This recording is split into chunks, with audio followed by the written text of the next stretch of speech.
Welcome back to our third episode of the Policy Pointer series. My name is Raleigh Maxwell, and today I am joined by Mahi Shah, Kevin Lai, and Devin Lai. And today we will be discussing postseason prep for the Tournament of Champions. Thank you all so much for being here. I'm really excited to get to chat today. Yeah. Hi, I'm excited to be here. Nice to be on here again. Thank you for having me on again, Raleigh. Thanks for having me too. Yeah, of course. Thank you all so much for coming on. So we're 2 weeks out from the TOC, working on the last phases of TOC prep. I wanted to go over some advice for how to get ready for the TOC because I think that there are definitely right and wrong ways to do it. And I think that collectively we've had a good amount of experience of doing both right and wrong things in preparation for the TOC. So the first section of today's episode, I wanted to focus on neg prep. So my opening question for our two ends, or Kevin, if you want to jump in, what was your first step in postseason neg prep? Like maybe after the last tournament. I know we've already passed that point, but just like any tips for two ends on how to like visualize the topic or think about what they want to do in postseason prep? I was thinking about this and I realized that the postseason is very similar to the preseason. And I think the debate season kind of comes full circle. So at the beginning of the season, you don't really know what affirmatives teams are going to read. There's a lot of new things. Um, and the way you approach the topic is you categorize the topic into different buckets of affirmatives, and you want to have a negative strategy that responds to each one. So in the same way, for the postseason, you're not really sure what affirmatives teams will be breaking, and you have this kind of suspicion that teams will be reading new apps that are small and squirrely and don't link to the core generics.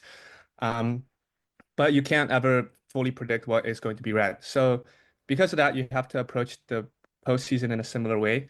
And I think that that leads to a few different things that you have to watch out for. Like the first step, you should categorize the topic into different buckets. I think on this topic, you could separate it into copyright, trademarks, and patents.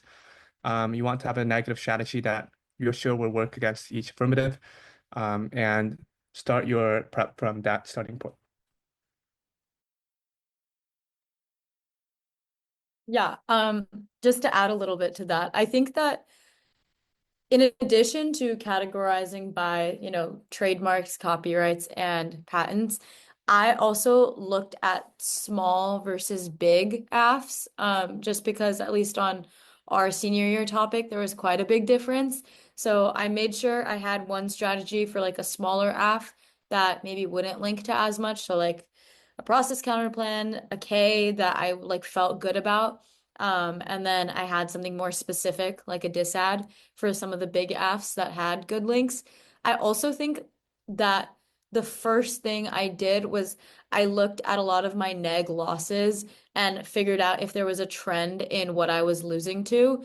And there were, there was like a trend. So I think that was the biggest thing I spent a lot of time thinking about in the beginning because I think that if you feel confident about something and you've beat an AF about it on it like a few like more than a few times, I don't think there's similar to Devin, I don't think there's any reason that you can't use that same strategy at the TOC. Like, yes, people will have new stuff, but that doesn't necessarily mean that the new stuff is good enough to beat some of the old stuff you've been reading. Sure, like sometimes, yes, it has a very clear answer, but majority of the time you just need to update some of your cards, whether that's finding a few links, finding better uniqueness, but it's not like you need to reinvent the wheel, as people say, and redo files completely.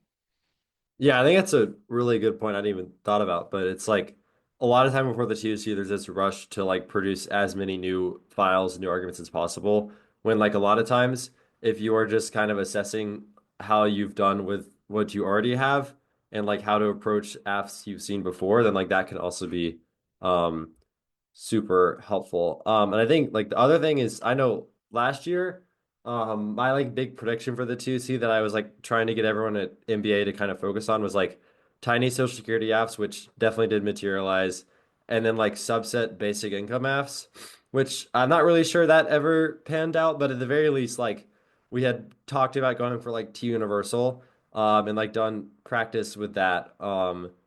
which I guess we debated in the double, so it was useful. But I think yeah, like those things are pretty helpful. And I did want to ask both of you. I know Mahi, you mentioned like having like process counter plan, like a new disadverse certain things. What other generic arguments or like even like new like maybe T arguments? What other arguments like that do you think are helpful for 2Ns to kind of explore before the TOC?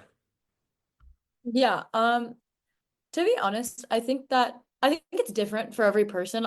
My biggest thing is just go for what you're good at. I don't think it's worth all of your energy trying to become really, really good at something that you've never gone for because I mean, unless you're preparing a lot in advance, doing a million speeches, there were definitely a few things that I invested a lot of time into giving speeches. For example, I gave so many DDev speeches before the TOC. But then for me, the thing I felt good about, and I was like, I know I'm going to go for this a few times, I gave a lot of competition speeches. So not necessarily on a new process. Like, yes, we had new process counter plans, but I knew the debate was going to be the same, like all of the time. It was going to just either come down to competition or I guess people went for deficits last year too, which that just happened. Um, and in terms of T arguments, the way I did it, I think you mentioned this, Raleigh, but I thought about just like the three categories last year, and like T Universal was a big one for like small apps, and then um there was also, oh my God, this feels so long ago. There was like a jobs guarantee one as well. I don't know, I forgot what it was, but nevertheless, tea was something I didn't feel as great about going for in general. So, like, I mainly focused a lot on giving different types of competition speeches or sorry, different types of process counterplan speeches. Like, I made Cyrus, who was my partner last year, um, give so many different 1ARs on like process counterplan. So, like, where he spent all his time on competition, all on the deficit, all on like the net benefit, whatever. And I think that's what kind of helped me. I mostly agree with all of that, but Mahi, I would like to push back a little bit. And I think that it can be very valuable to invest your time practicing something new, something that you really haven't had as your tuner in your regular season.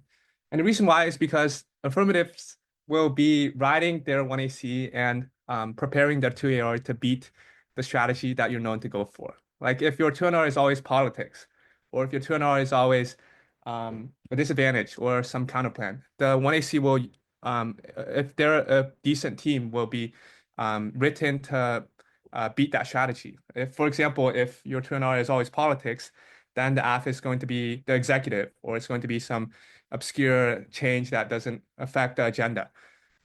So in order to respond to that kind of affirmative strategizing, you want to have something in your toolbox that the affirmative is not going to expect. And I think some really effective arguments on this topic, topicality, the cap K. I think that even though it's not a new argument, it's something that applies to nearly every app, and it can beat a lot of these small affirmatives that the new apps will be about. And also just more process counter plans.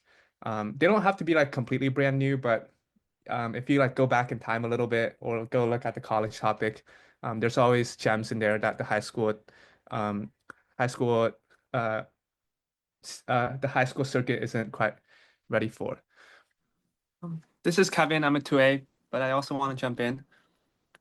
I think that what both Mahi and Devin are kind of getting at is that debate prep is all about return on investment. And that's what Mahi means when she says that you should practice something that you're good at and you shouldn't overextend yourself.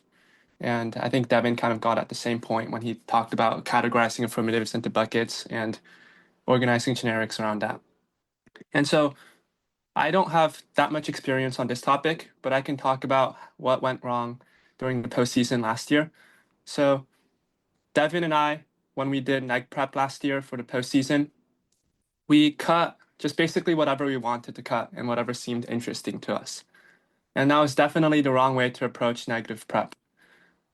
For example, we spent a lot of time researching new disadvantages to the federal jobs guarantee. And we came up with some super amazing, phenomenal, tricky arguments to answer. It was about the prevailing wage and the impact the federal jobs guarantee would have which was something that nobody had talked about, I'm pretty sure. But that just totally missed the boat because we didn't think about the return on investment and the probability that we would be able to deploy that argument. Federal jobs guarantee affirmatives do not require a new generic. And the reason why is because there already is a fantastic generic to answer those affirmatives, which is the inflation disadvantage and other economy-related disadvantages. Also, like Raleigh correctly pointed out, there was no reason we should have expected the new affirmatives to be read on the topic to be federal jobs guarantee affirmatives because there were 9 out of 10 times going to be either tiny social security AFs or in some cases subsets of basic income affirmatives. And so from the get-go, it was a total waste of time to research and put all of that time into that position. And it would have been far better spent putting all of our research into tiny social security affirmatives because that's where our gap was, and that's also where we lost the TOC. So Devin mentioned that affirmative teams will try to cut affirmatives that beat back against your core negative positions that you tend to go for. And that's exactly what happened to us at the TOC last year. Raleigh cut an affirmative that beat the politics disadvantage and the economy disadvantages, which were the 2 disadvantages we went for. And we were not able to pull through. And so that was very effective AF research, and we should have pushed back by doing more specific neg research that focused only on our weaknesses, only on the topic that we did not have much game on. To your credit, Devin and Kevin, the 1NC was still definitely innovative and like a uniqueness counterplan to replace Trump with like Nikki Haley good like that. Like don't you got to give yourself credit for that. Like that was Yeah. I was my head was spinning during that. I don't know. But yeah, I think both Mahi and Devin's points are really great. I'm probably like in the middle there. I think it's like it's definitely useful to get to know some new stuff, like maybe like a topic specific counterplan. But then again, like there's a reason that people haven't read these apps until the TOC and that no one found them or like wanted to read them at camp slash in the preseason. It's because like there is probably a flaw. It's just like it's so hard to debate that and find that out in like just a few minutes, which I mean we'll talk about in a second, just debating new. The other thing I will say is that I think like the topicality thing is really interesting to me because I feel like on limited topics, a lot of times at the TOC, teams will try and like test those limits. So like subsets of basic income, like tricky social security expansion, because there wasn't really a definition of that. So they kind of like free game on that. But I think on a topic where it's like pretty unlimited, like the IPR topic, um, I think the better way that like the way that T debates play out is there's like new T arguments proliferated. Like on the water topic, I remember Brandon Strauss cut us this T argument that was like you can't like enhance the water resource, you can only maintain it. So any like technology that was trying to like enhance it that had to do with I think we were like thinking about rating it versus like a nuclear reactors AF or I forget what the other example was. Bioreactors, yeah. But it was like that T argument we were like ready to deploy to like limit the topic more than it had been previously. Because I think like I know like a lot of two ways are not great like predicting new T arguments versus their Fs, and if you don't have a good interp in the 2AC, like that can be pretty killer. So I think like on a topic that's more unlimited as opposed to last year's topic, then like the way that T is innovated at the TOC is often in that way, which we may see this year, we don't know. But yeah. Yeah, and then so I did want to talk about debating new. I know like Tuans are like pretty particular about how they want to do it and like what they want or wanted to do. A lot of teams break new at the TOC. I'm positive this year we will see even more new apps than last year just because the topic's so unlimited and um it's pretty strategic to break new so that no one's cut the any case neg related to the app. So what were y'all's strategies for debating new apps?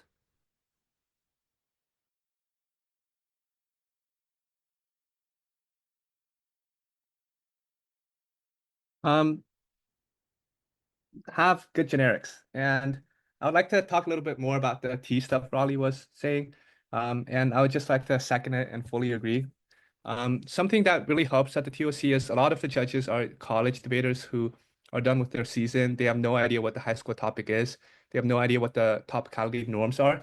So it can be very easy to win those debates with really bad T interpretations or ones that like have never won during the season if you just do the better debating because the college debaters don't really know what the norm is looking like.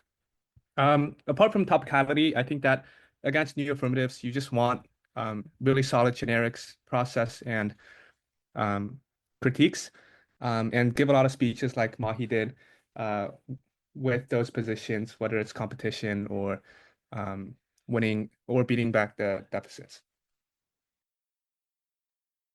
I had a couple things to say. I think I'll talk a little bit more about the process of when you're actually in the debate because I think it can get very chaotic very quickly if you don't have some sort of communication with your partner.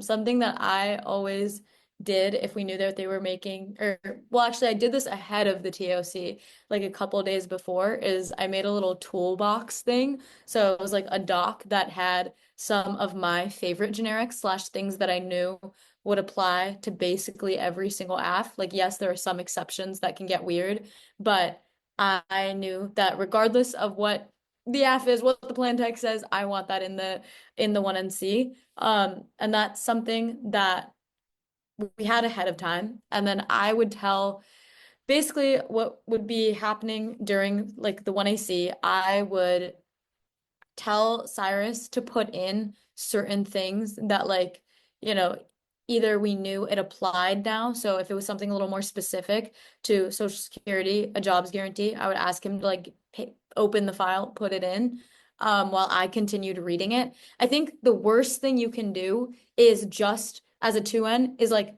just read the plan text and be like, okay, this is what the AF is, and then you just start putting stuff into the 1NC because you're stressed out about time, which I get it. Like time is not, there's not that much time, but most of the time, if they're reading new, there's going to be some trick in there that you want to figure out. So you should be reading to figure out what the mechanism of the AF is.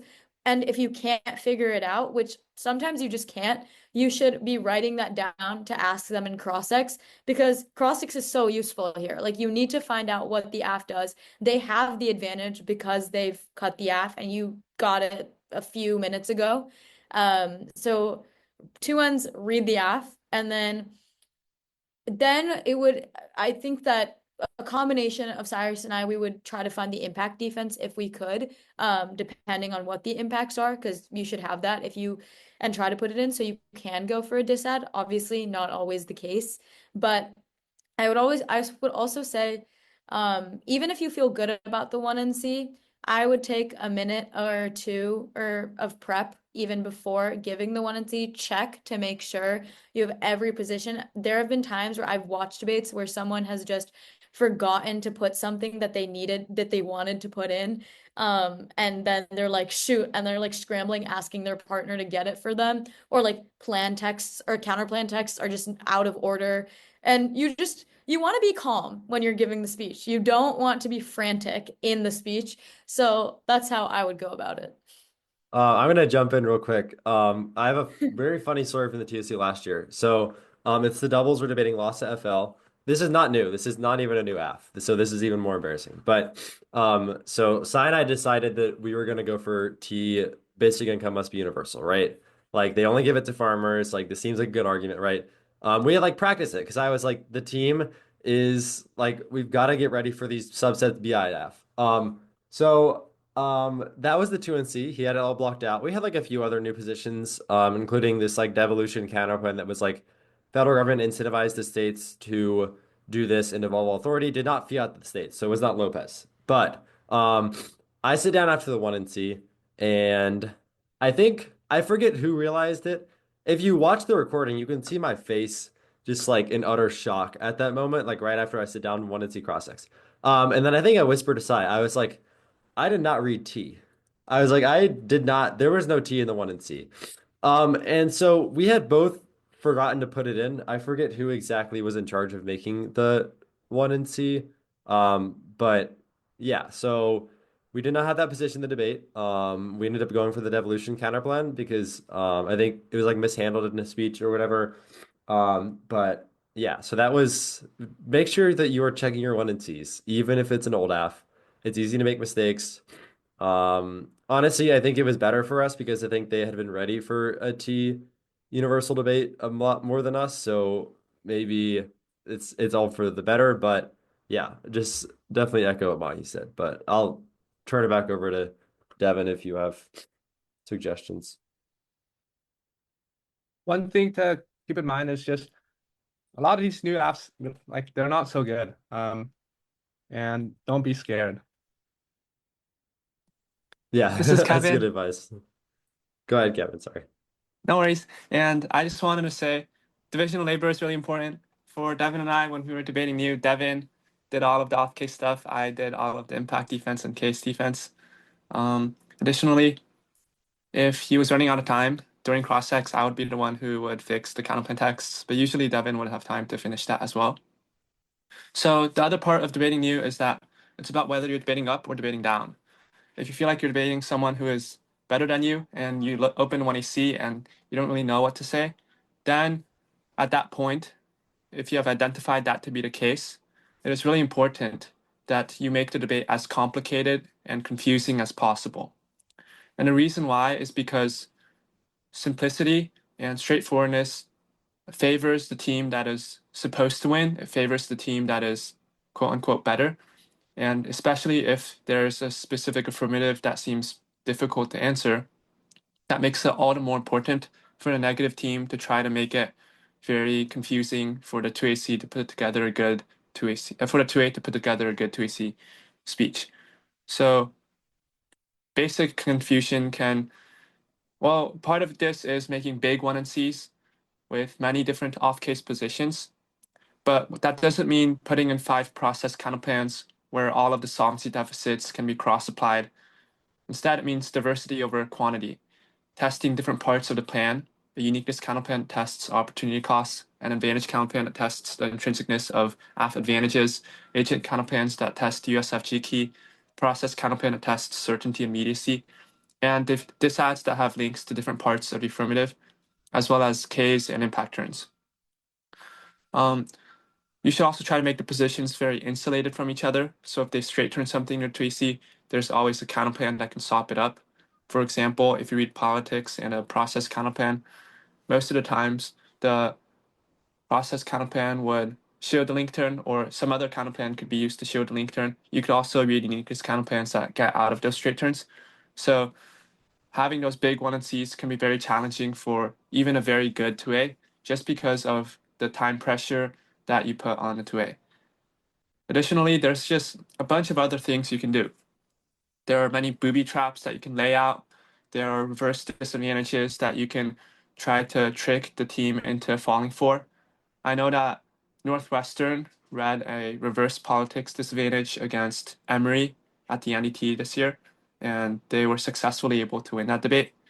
There were lots of other tricky positions that attempted to moot the affirmative and also make the debate very confusing. So all of those things benefit the negative team if the negative team is going to be behind, because that leaves room for error. And if the 2AC makes a mistake, then the block can capitalize on that mistake. On the other hand, some new affirmatives, like Devin mentioned, like others have mentioned, just aren't that great. And if that's the case, it doesn't require you to break all of your new positions. If there's still a generic that applies, if politics can be a great 2NR versus some of these Congress apps, then that could just be the core position in a 1&C. It could be 5 off-case positions, and you could just have a really robust debate and still win the debate, even against the new affirmative. Raleigh, can I add one thing, if you don't Yeah. mind? Yeah, of course. Um, I agree very much with the diversity aspect that Kevin said. The one thing that I will somewhat disagree on, I think, is that I agree that you're going to be in positions where you're debating up. I think people debate differently. I would say that it is not worth making the debate as confusing as you possibly can if you think that it's going to hurt you. Because I think sometimes when people are debating up, or debating someone that they think is better than them, they feel the need to make it very confusing, but it's worse because the other team knows how to handle the confusing stuff better than you do. And then you're more confused because either it's something that's a position that you've either never read before or you haven't, seen it play out in a certain way, or you've only seen it play out in one way from the other side and not the three, four other ways that it could be. I think that I say this to everyone. I think you want to feel confident when you're giving your speech.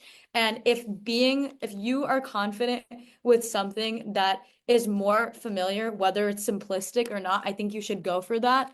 I think maybe I'm wrong about this, but I think some of my biggest wins have been going for things that are very simple and that I know the other team will be prepared for, but I know that I know it so well that I can debate it well and I will not get caught up in the traps of it.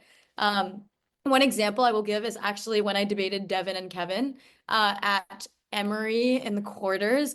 I was given this like disad impact turn that I had seen maybe 10 minutes before the round. Impact turns are definitely not my thing, hence why I did so many DDev speeches before the TOC. And I was like, you know what? It's going to confuse them. Devin and Kevin are a good team. Like, I can do it. Like, it's fine.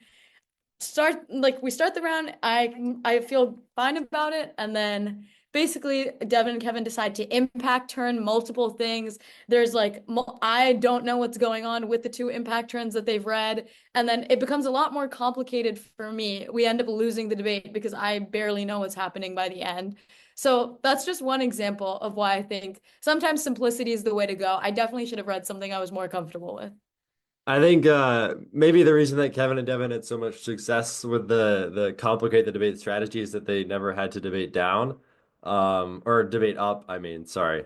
Because it seems like maybe that was you using your intellect, your raw intellect against the other team, which I would definitely say is true from experience. But for the purpose of time, I did want to go over to AF prep. But before I go there, the other big neg tip I have, and I'm sure y'all would agree with this, is I think that like a lot of times it is useful to beef up like impacty that teams have read throughout the year. So I know like when we were going to the TOC last year, we were like, we got to have a big populism defense file. I know like Kevin and Devin, y'all read like pretty good new populism D cards second semester. And I was like, we got to have something like this because a lot of teams are saying like econ inequality bad, it leads to populism, that's bad. So we had like a whole like populism file we had ready, like tests of like the internal links to that, like impacts to that. So if like, like this year's topic, there's like a lot of tech leadership stuff. So like maybe you do like new tech leadership defense because like that can be really helpful against new apps.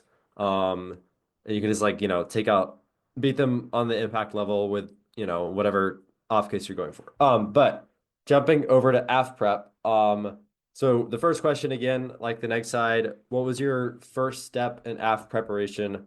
And if Kevin, you don't want to go first, I'm happy to talk about what I did first, but Go ahead. okay. So my first step in AF prep, I think I was really just thinking about what debates I was most afraid of. So I was probably most afraid of like process debates from like a number of two ins that I was afraid of, where I was afraid of like squo politics 2NR from like Devin, for example. So I was like, how can I get myself out of those situations? Like, how do I construct an app that can beat those? Um, and so I think like I just kind of like looked for squirrely apps on Social Security. And then I also wanted to like innovate on the way that basic incomes were funded because I think there's like a lot of literature about like after we read Sovereign Wealth Fund, I had like gotten into that literature a lot. So I like had a few ideas. That's where like the space app came from because I had found that looking for like T cards. Um, and then the Social Security apps I found just like randomly looking up for like Social Security reform ideas. And so then I think that was like my first thought. I was like, what debates have I lost a lot this year? Like I lost a lot of like big econ disad versus JGF. So I was like, I don't want to get in those again. I want to read a small app versus these teams that are good at explaining the economy and can beat me on a SQO 2NR. And yeah, so I think that was like where I first thought. And then yeah, Kevin, you go ahead. First thing I'll say is that there's no such thing as infinite prep. And anyone who ever says that in the history of debate is just totally wrong because we have limited amounts of time and we have school and we have friends and we have all of these things that we do outside of debate. And there just is no such thing as infinite prep. For my affirmative prep, I was very insecure going into the TOC because I felt like my new affirmatives were not in such a place that I was confident that I could certainly win. And to be honest, I was just way more comfortable reading the socialism affirmative and not breaking new. I think that many phenomenal teams over the past few years, especially from Kansas, have felt very comfortable reading old affirmatives or just making slight modifications to their old affirmatives to add a new mechanism that is better at answering certain process counterplans or other topic specific counterplans, for example, like Kansas did on this year's climate topic. But I will say that when doing AF prep, the most important thing is not to try to find a new affirmative. It is to try to think about negative strategies and preempting those negative strategies that will be gone for at the TOC. And so that means that we start from the point of view of looking at of the 2N. What does the 2N have in mind? And what positions could the affirmative team lose to? Which was what Raleigh was talking about when he said that he was scared of the politics 2NR or certain process counterplans. And so from that understanding on this topic, I feel like it's very similar to NRs that teams could lose to. It is a process counterplan, it is a politics disadvantage, it is a critique, it is an impact turn. And so in that case, AF prep should be centered around that. Against process counterplans, I think that one very effective way of doing affirmative research versus them is to cut an affirmative that really does have a deficit to the process counterplan. In my opinion, it's not that difficult against most process counterplans because most of them, I believe, can be beaten with say no. If you find an popular and has many different parts of government against it, for example, the socialism act that we read last year, that beats most of these process counterplans that require some constituency to say yes. Even though these process counterplans create massive amounts of pressure, whether because of some court ruling or because of congressional fiat, all of these things, they still cannot fiat the plan. They still require someone to say yes. And no matter how strong the pressure is, if you find an affirmative that is unpopular or a process that just is unworkable, then that beats most of these process counterplans, no matter how compelling they are. A second deficit that is very powerful against most process counterplans is having an advantage about why the process is key and about why any other process would fail. So this could be some kind of advantage about why Congress leadership is key or why we can't have it be crowded out by the courts or the executive, why certainty is necessary or the legislative process necessary. And advantages of that nature would be very effective at also answering a lot of these process campaigns. Yeah, I think it's really similar to neg prep. And I'll let you go in a second, Devin, in the way that like it really just matters like what you as a 2A think that you need. And so it's like you don't always have to read a new app.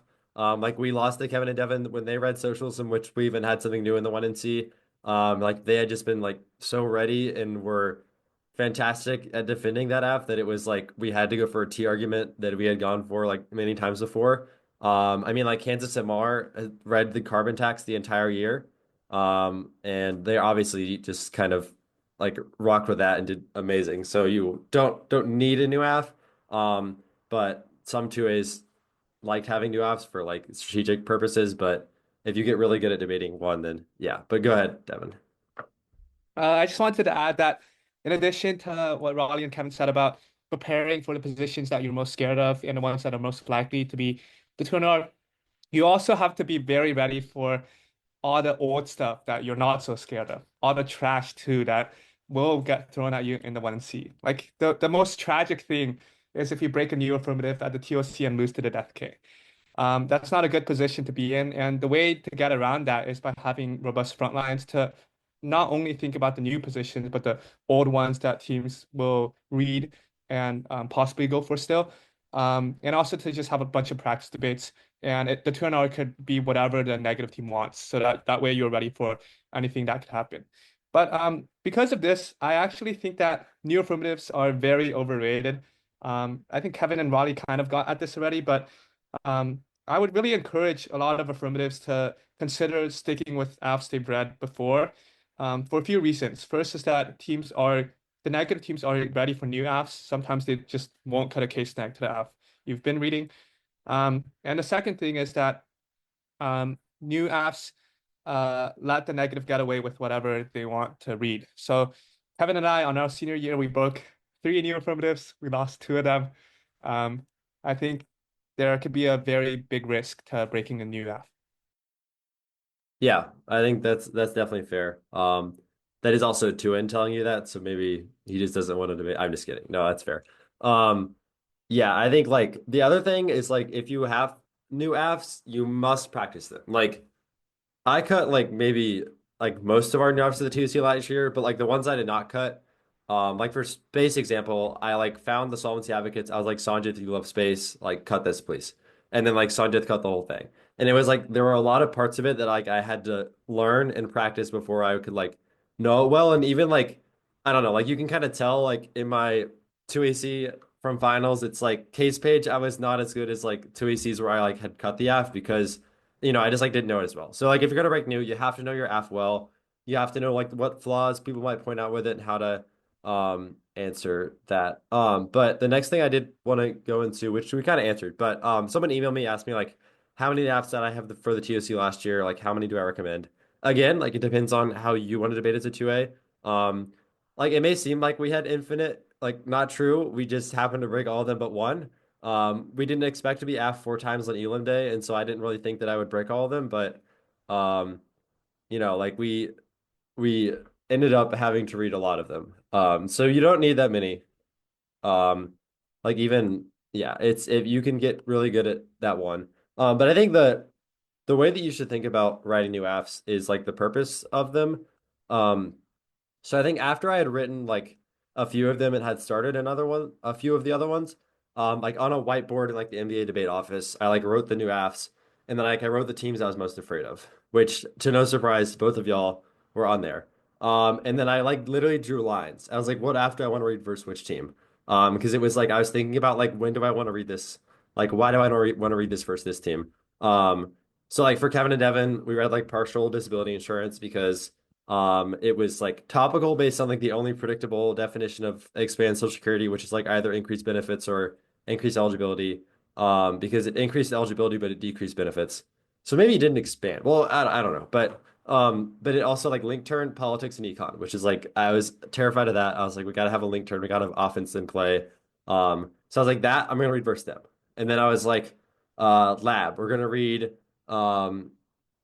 SSDI adjudication, which we ended up not reading versus them, but it's because I had to read it versus Bellum in the round before, just because like I had to like change what I was doing because we hadn't really, um, because I wanted to break new versus them, but I hadn't thought about which one I wanted to. And the reason I did that one is because I think like the competition arguments for BI and JG were a lot better because it was like the universal argument, which is like I did not want to have to deal with that. So I was gonna read that versus them, and then sovereign wealth fund Social Security I originally had for Westwood. Because like same reason, like process, I wanted like those, like those competition arguments and those deficits first them. Because like SSDI adjudication was a court staff, so like had offense there for process, and then sovereign wealth fund had like certainty market stuff. So I was like, I want to have those two things. So it's like a lot of times it's like yes, like you can choose specific teams you want to break this half first, but a lot of other times it's just like if you have a purpose for this half, like I know there's teams that like sometimes read a K on the next. Sometimes they go one off K, but all other times they're like process counterpoints. Maybe like your AF that's a little better versus the K that also has answers to like process would be good versus them versus like a team that only goes for process and you just have like your process AF. So I think that's an important thing to think about when writing new AFs. And I mean like the only other AF we didn't break was like an AF versus the K.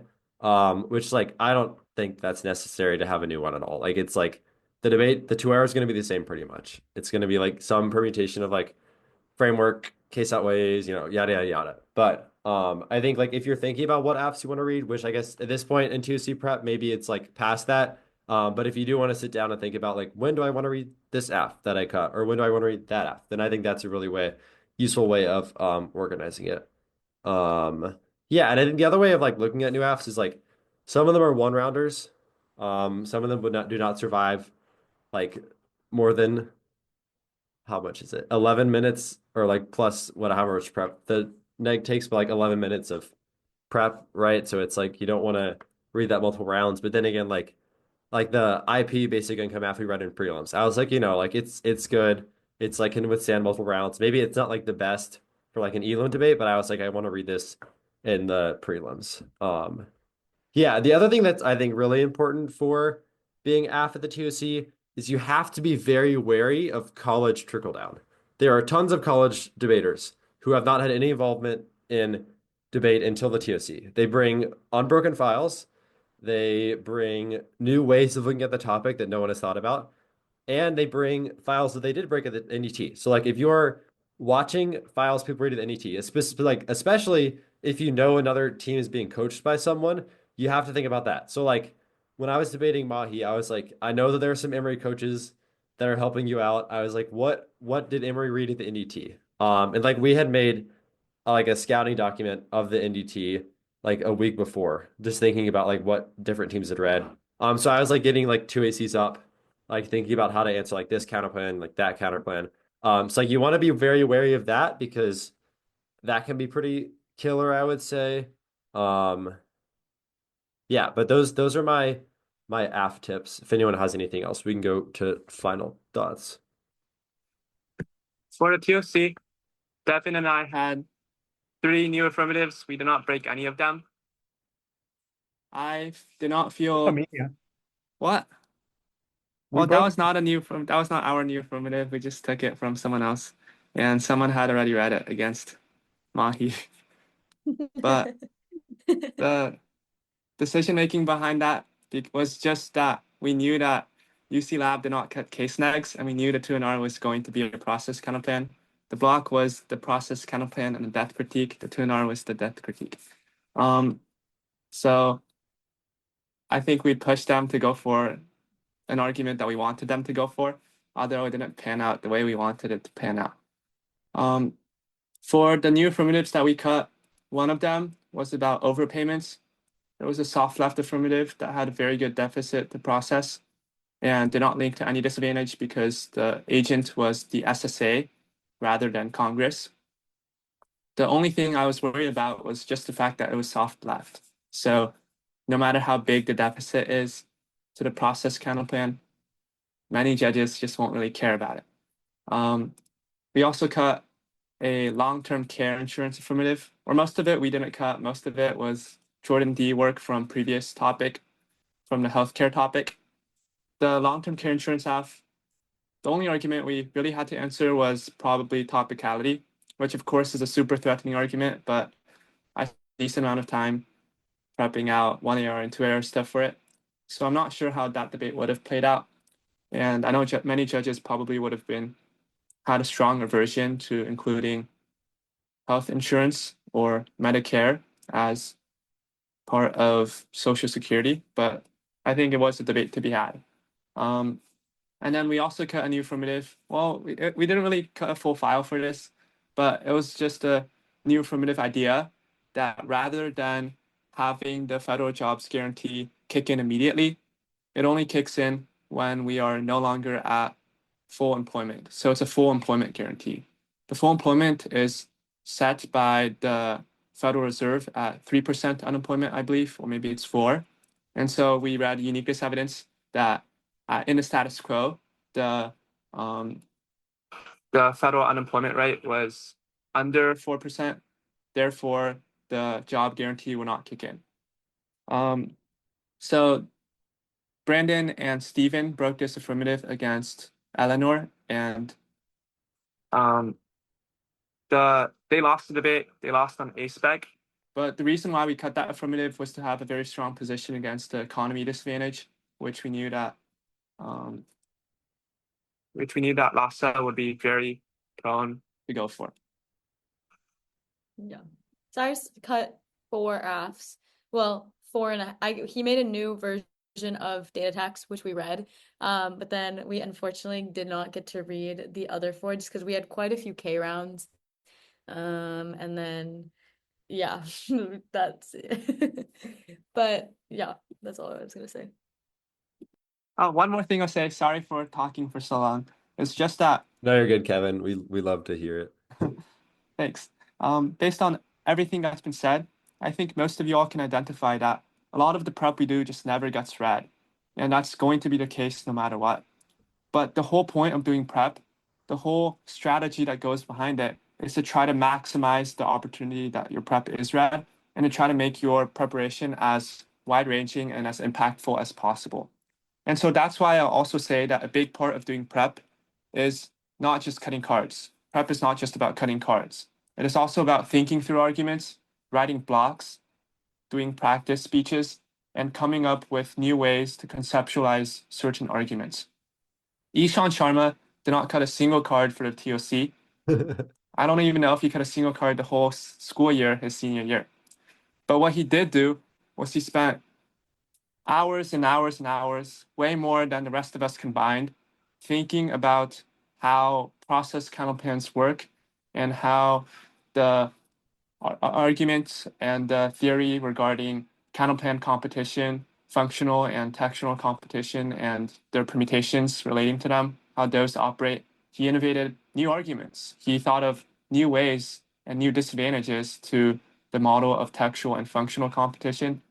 And even though he didn't have any new positions, he read the signing statements counter plan in the, I think it was that, right?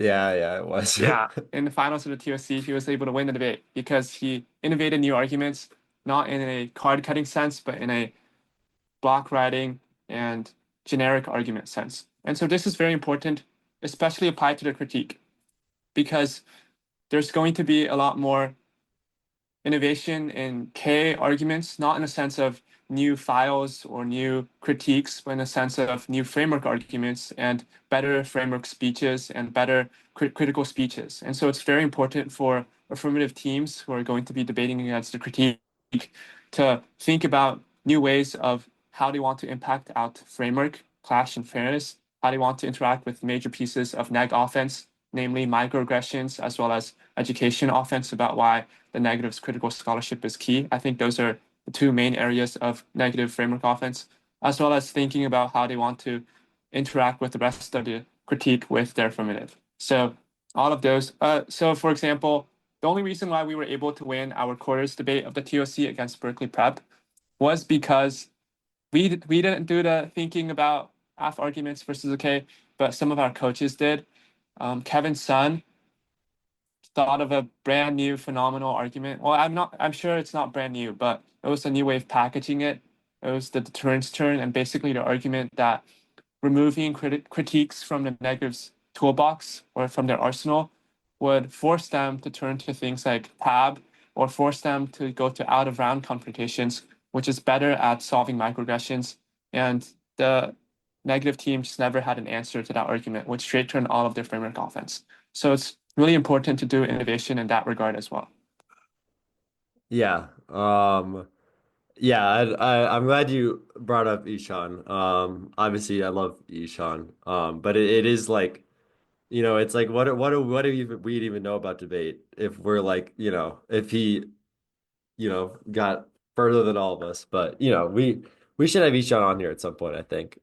Just to talk about competition stuff. But yeah, I think it's a great way to kind of wrap this up. That advice from Kevin is fantastic and really helpful for thinking about just general prep for the TOC. I did also get an email asking me like how much time I prep for the TOC each week.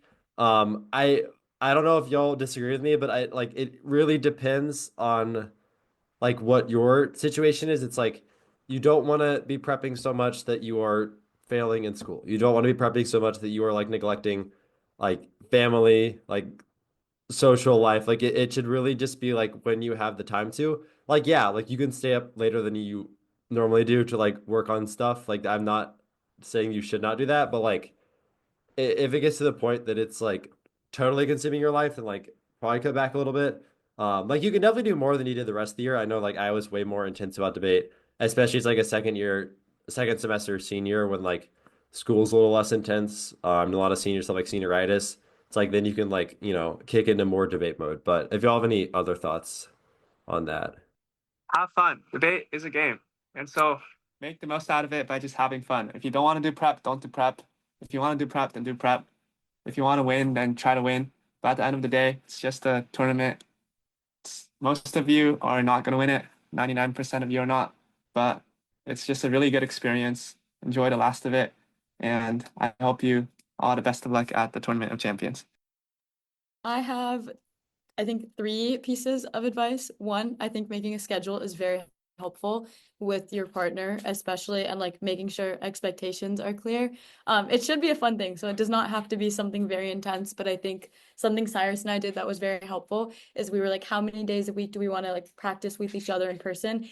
Obviously, this is different based on our team. For me, it was just the two of us, so it was kind of just like after school when we would we would do mini debates against each other, like so many mini debates. So we'd figure out the topics we'd want to debate against each other. I think if you're a small team, that's what you should do, primarily because you don't have people to run full debates against.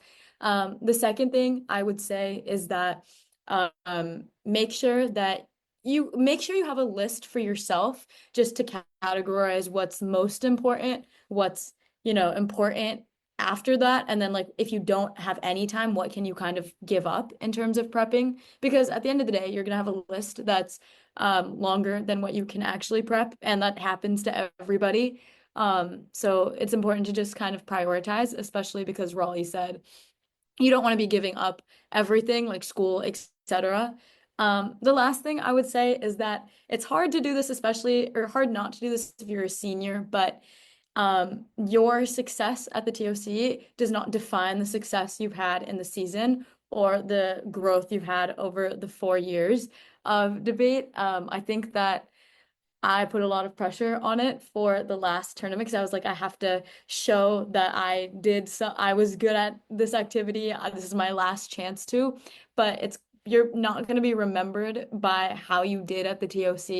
You're going to be remembered by like, what you did throughout the course of the season. So just have fun with it and make sure you like also sleep on the weekend of the TOC because it's not worth like giving up 2 nights of sleep, being tired, and then not performing well, because that's gonna hurt you more and make you more upset that you didn't give it your best.